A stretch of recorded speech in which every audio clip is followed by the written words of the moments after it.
Shalom ibu-ibu wanita Deborah. Salam kasih di dalam Tuhan Yesus Kristus.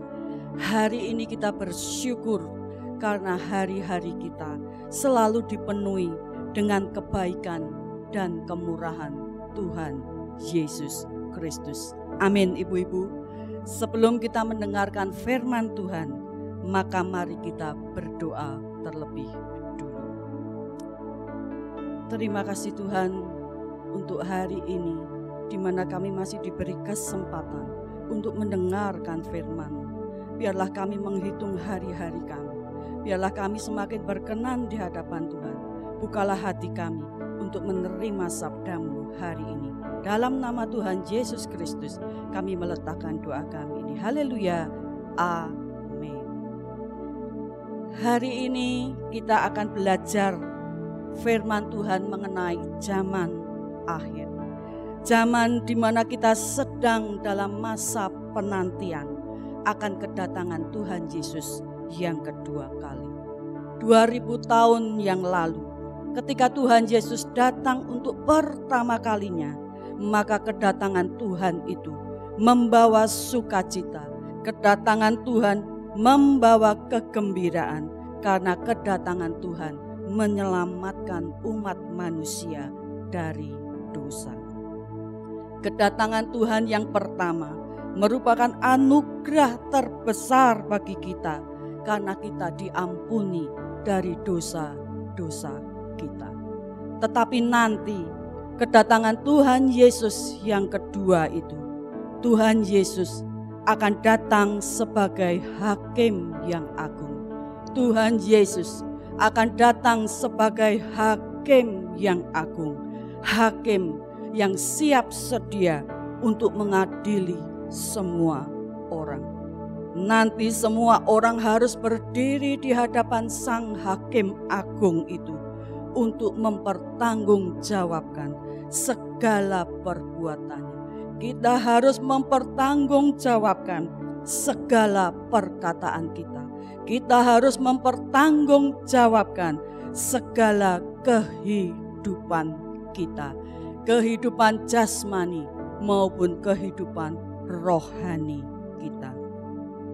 Ketika hari itu tiba, maka kita tidak bisa melarikan diri dari hari itu. Ketika hari itu tiba, maka kita tidak bisa menghindari hari itu. Tetapi ketika hari itu tiba, maka semua orang akan menghadapi hari itu. Oleh karena itu, ketika kita tahu bahwa Tuhan akan datang untuk kedua kalinya, maka apa yang harus kita lakukan? Apa yang harus kita kerjakan dalam menanti hari kedatangan Tuhan itu, supaya kita bisa tahan berdiri di hadapan Tuhan? Mari kita baca di dalam Injil Lukas 12 ayat 40. Hendaklah kamu juga siap sedia, karena Anak Manusia datang pada saat yang tidak kamu sangkakan. Ayat ini berkata, hendaklah kamu juga siap sedia. Hendaklah kamu juga siap sedia. Perkataan ini berasal dari mulut Tuhan Yesus sendiri. Tuhan mengingatkan kepada kita semua. Tuhan mengingatkan kepada saya. Tuhan mengingatkan kepada wanita-wanita Deborah. Tuhan mengingatkan kepada orang-orang Kristen, pribadi lepas pribadi, bahwa kita semua harus siap sedia dalam menanti kedatangan Tuhan. 1 Tesalonika 5 ayat yang ke-6 berkata, sebab itu baiklah jangan kita tidur seperti orang-orang lain, tetapi berjaga-jaga dan sadar. Ayat ini berkata, janganlah kita tertidur, tetapi berjaga-jaga dan sadar. Kerohanian kita bisa tertidur. Dan ketika kita tertidur, maka kita akan mudah untuk dihanyutkan oleh arus dunia. Baru-baru ini di sosmed, di sosial media, di WA, di Facebook, di YouTube terdapat video tentang orang yang hanyut oleh air banjir. Orang itu hanyut oleh banjir ketika dia sedang tertidur di atas kasurnya. Orang yang tertidur, dia tidak menyadari bahwa dia bisa masuk ke dalam bahaya. Demikian juga dengan kehidupan kerohanian kita. Kalau kita mau jujur, maka seringkali kita juga masih melakukan hal-hal yang tidak benar di hadapan Tuhan. Ketika kita sedang tertidur rohani, maka fokus hidup kita ini belum sungguh-sungguh memuliakan Tuhan. Fokus hidup kita seringkali hanya untuk memuaskan kedagingan kita. Fokus hidup kita semata-mata hanya untuk memuaskan mata kita. Fokus hidup kita seringkali hanya semata-mata hanya untuk memuaskan perut kita. Fokus hidup kita semata-mata hanya untuk keangkuhan hidup kita. Pikiran kita semata-mata hanya tertuju kepada perkara-perkara duniawi saja. Secara fisik kita ini kelihatannya rohani. Kita tidak pernah bolos ke gereja. Kita rajin baca Alkitab. Kita rajin berdoa. Kita rajin melayani. Tetapi jauh di hati kita, apakah kita benar-benar mengasihi Tuhan? Secara fisik kita kelihatan rohani karena kita selalu beribadah.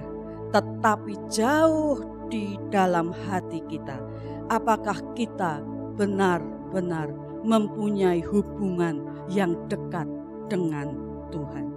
Secara fisik kelihatan kita ikut Tuhan, tetapi kenyataannya kita masih belum memiliki hati yang bersih, hati yang murni di hadapan Tuhan. Karena kita masih seringkali tidak mau taat pada Tuhan. Kita masih seringkali tidak mau menjadi pelaku firman. Kita seringkali masih tidak mau diatur oleh Tuhan. Tetapi kita seringkali malah mau mengatur Tuhan. Kita malah menyuruh Tuhan untuk selalu mengabulkan keinginan kita. Kalau Tuhan tidak mengabulkan doa kita, maka kita menjadi marah dengan Tuhan. Ketika Tuhan tidak mengabulkan doa-doa kita, maka kita bisa menjadi kecewa sama Tuhan. Ketika Tuhan tidak menjawab doa sesuai keinginan kita, maka kita bisa langsung protes kepada Tuhan. Amsal 19 ayat 3 berkata, kebodohan menyesatkan jalan orang, lalu gusarlah hatinya terhadap Tuhan. Kita ini sering kali melakukan hal-hal yang bodoh di hadapan Tuhan. Fokus hidup kita hanya untuk kepentingan diri kita sendiri. Kelihatannya kita ini orang Kristen yang ori, tetapi ternyata kita adalah orang Kristen KW. Kelihatannya ori, tapi ternyata KW. Tuhan tidak bisa ditipu. Tuhan tidak bisa ditipu. Karena Tuhan tahu persis siapa kita ini. Tuhan tidak suka dengan manusia yang berjiwa penipu. Efesus 5 ayat 14.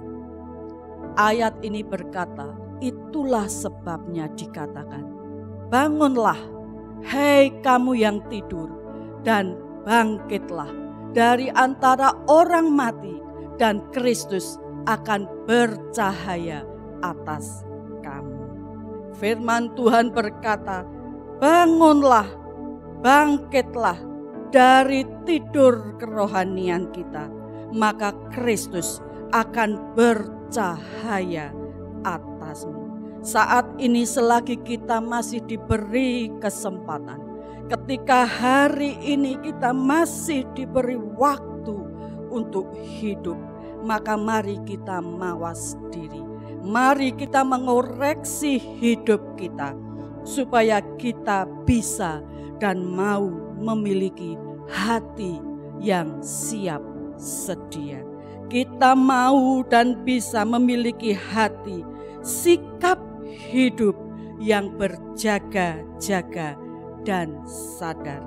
Kita mau mengoreksi hidup kita supaya kita bisa dan mau memiliki kerohanian yang bangun dan bangkit dari tidur kita. Tinggalkan kebodohan kita dan mari mulai hidup di dalam terang dan cahaya Kristus.